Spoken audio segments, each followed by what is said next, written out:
আগস্টের বিপ্লব ছিল সকল ধর্ম বর্ণের সকল মানুষের সম্মিলিত বিপ্লব। আর দ্বিতীয় প্রতীকী চিত্র ছিল হিন্দুদের মন্দিরে আঘাত করে নাই, তাদের প্রতিমা তাদের মূর্তি ভাঙে নাই, মুসলমানদের জনপদে কোনো মূর্তি আস্ত রাখে নাই। 5 তলার সমান বিশাল দেবতা দাঁড় করিয়ে রেখেছিল, ওই দেবতার গলায় রশি বেঁধে রাজপথে ভূপাতিত করা হয়েছে। কোথাও সেই দেবতার মাথায় উঠে বাংলার তৌহিদি জনতা পেশাব করে চরম লাঞ্ছনাকর তাদেরকে উপহার পেশ করা হয়েছে। এগুলো ছিল আগস্ট বিপ্লবের বৈশিষ্ট্য। কাজে আজ আমি বলতে চাই, আগস্ট বিপ্লবের 6 মাস পরে কেউ যদি আজ আগস্ট বিপ্লবকে, জুলাইয়ের বিপ্লবকে ভিন্ন হাতে প্রবাহিত করবার চেষ্টা করা হয়, দেশপ্রেমিক জনতা সেই অপচেষ্টাকে রুখে দিবে, অপচেষ্টাকে রুখে দিতে হবে।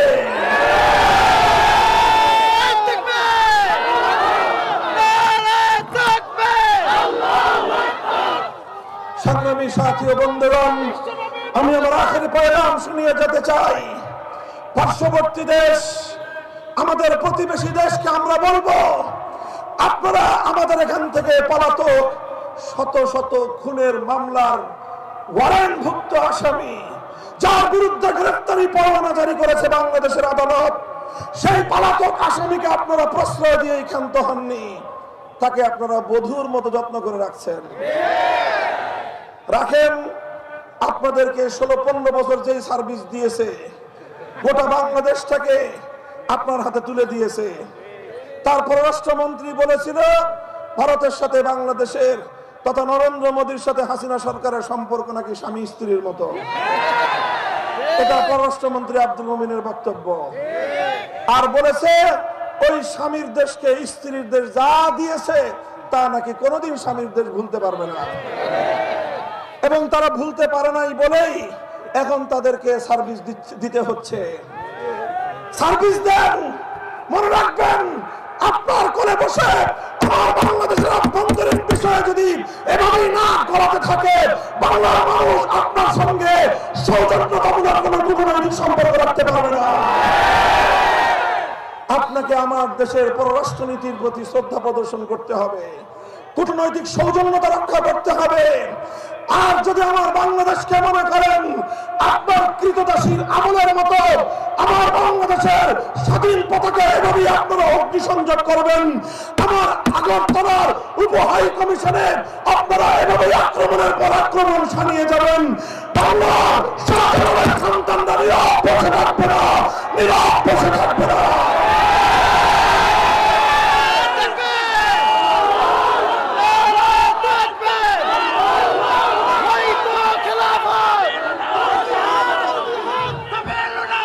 কলকাতায় নির্বাসিত বিতর্কিত ইসলাম বিরোধী চরম বিতর্কিত লেখিকা তসলিমা নাসরিনের প্রতি বাংলার মাটিতে বসে যারা পীড়িত দেখাও, মনে রেখো এদেশের মানুষ সহনশীল, কিন্তু এদেশের মানুষ দুর্বল নয়।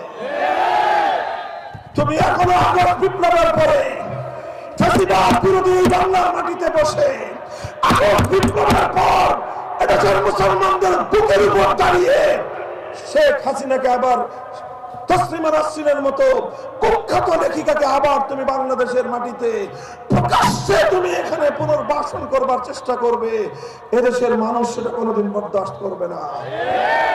সুশীলগিরি ভালো, তত্ত্বাবধায়ক সরকারের ইন্টারিম গভর্নমেন্টের বিতর্কিত উপদেষ্টাদেরকে স্পষ্ট ভাষায় পয়গাম দিয়ে দিতে চাই, মাত্রাতিরিক্ত সুশীলগিরি করবেন না।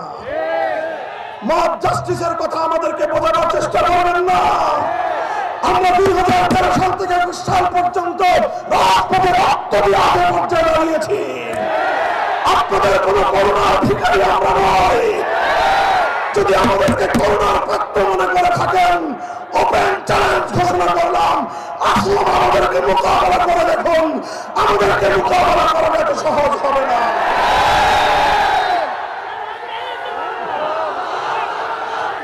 সংগ্রামী সাথী ও বন্ধুগণ, আমরা দ্ব্যর্থহীন ভাষায় বলি, এদেশে আমরা ইসলামকে নিয়ে বাঁচবো, ইসলামের গৌরব নিয়ে বাঁচবো, ইসলামের ঝান্ডা সমুদ্রের করে বাঁচবো আমরা। মনে রাখতে হবে, ঐতিহাসিক ভাবে বিগত 250 বছরের ইতিহাস প্রমাণ করে বাংলাদেশ এবং বাংলাদেশের স্বাধীনতা এবং ইসলাম এক সূত্রে গাঁথা। মনে রাখবেন, বাংলাদেশের স্বাধীনতা এবং ইসলাম এক সূত্রে গাঁথা। যদি বাংলাদেশে ইসলাম আক্রান্ত হয়, বাংলাদেশের স্বাধীনতা বিপন্ন হবে। সুতরাং বাংলাদেশে যারা ইসলাম বিরোধী, তারাই স্বাধীনতার বিপক্ষ শক্তি। যারা বাংলাদেশে ইসলামকে সহ্য করতে পারে না, তারাই বাংলাদেশের স্বাধীনতার দুশমন। মনে রাখবেন, আমরা ছাড় দেব, কিন্তু ছেড়ে দিয়ে কথা বলবো না। আমাদেরকে যদি বারবার ঘায়েল করবার চেষ্টা করা হয়, মনে রাখবেন, বাংলাদেশে আমরা ভাড়াটিয়া হিসেবে বসবাস করি না। রক্তের বিনিময়ে কেনা এই জমিনে আমরা মালিকানা অধিকার নিয়ে আমরা বসবাস করি। ফ্যাসিবাদের দোসর, ভিনদেশী ক্রীড়নক, ইসলাম বিরোধী অপশক্তি, এর সকল রসুনের গোড়া এক জায়গায়, সব রসুনের গোড়া এক জায়গায়। শেখ হাসিনার গোড়া যেখানে, তসলিমা নাসরিনের শেকরের গোড়াও সেখানে। কাজেই শেখ হাসিনা এবং তসলিমা নাসরিন যৌথ প্রযোজনায় বাংলাদেশের অভ্যন্তরে তারা আবার নতুন করে বিশৃঙ্খলা সৃষ্টির পায় তারা চালাচ্ছে। তাদের এদেশীয় দোসরেরা তসলিমা নাসরিনের নামে শেখ হাসিনাকে বাংলাদেশে পুনর্বাসিত করবার পায় তারা করলে বাংলাদেশের মানুষ সেটাকে রুখে দেবে ইনশাআল্লাহ। সংগ্রামী সাথী বন্ধুগণ, আমি আমার রাজপথের সকল সহযোগী আন্দোলন সংগঠন, রাজনৈতিক দলগুলোকে উদাত্ত আহ্বান জানাই। বাংলাদেশের সর্ববৃহৎ রাজনৈতিক দল বাংলাদেশ জাতীয়তাবাদী দল বিএনপি, জামায়াতে ইসলামী বা বাংলাদেশ জামায়াতে ইসলামী এবং অন্যান্য ইসলামী সংগঠন, হেফাজতে ইসলাম বাংলাদেশ, ইসলামী আন্দোলন বাংলাদেশ, বাংলাদেশ খেলাফত মজলিস সহ অন্যান্য সকল সংগঠন, আমি উদাত্ত আহ্বান জানাই, দেশ বিরোধী অপশক্তির মোকাবেলায়, ফ্যাসিবাদের মোকাবেলায় রাজপথে গড়ে ওঠা আমাদের ইস্পাত কঠিন ঐক্যকে ধরে রাখতে হবে। বৈষম্য বিরোধী ছাত্র নেতৃবৃন্দকে সাহস যোগাতে হবে। তারা যে অসাধ্য সাধন করেছে, তাদের প্রতি আমাদের সকলের কৃতজ্ঞ থাকতে হবে। ছাত্র নেতৃবৃন্দকে বলবো, তোমরা অভিজ্ঞ রাজনৈতিক নেতৃবৃন্দের অভিজ্ঞতা থেকে তোমরা উপকৃত হও, পরামর্শ করো, সকলের সম্মিলিত ভাবে একটি নতুন বাংলাদেশ গড়ে তুলবো আমরা। ওই বাংলাদেশে ৭২-এর ছায়া থাকবে না, সেই বাংলাদেশে ৭১-এর চেতনা থাকবে। নতুন এক বাংলাদেশ গড়ে তুলবো, যে বাংলাদেশে বাকশালের ঠাঁই হবে না, যে বাংলাদেশে অন্য সকল ধর্ম বর্ণ ভিন্ন মতের ঠাঁই হবে। সেই বাংলাদেশে আর কোন সংখ্যালঘু নির্যাতনের নাটক মঞ্চস্থ হবে না। যারা রাতের অন্ধকারে কালনাগিনী হয়ে সংখ্যালঘুদেরকে ছোবল মারত, আবার দিনের বেলায় ওঝা হয়ে ঝাড়তে আসতো, সেই শেখ হাসিনার প্রিয় নাট্যগোষ্ঠী এখন বাংলাদেশে নাই। নাটকের নায়িকারাও নাই, নায়করাও নাই। এই জন্য এখন আর সংখ্যালঘুদের নির্যাতনের ঘটনাও ঘটে না।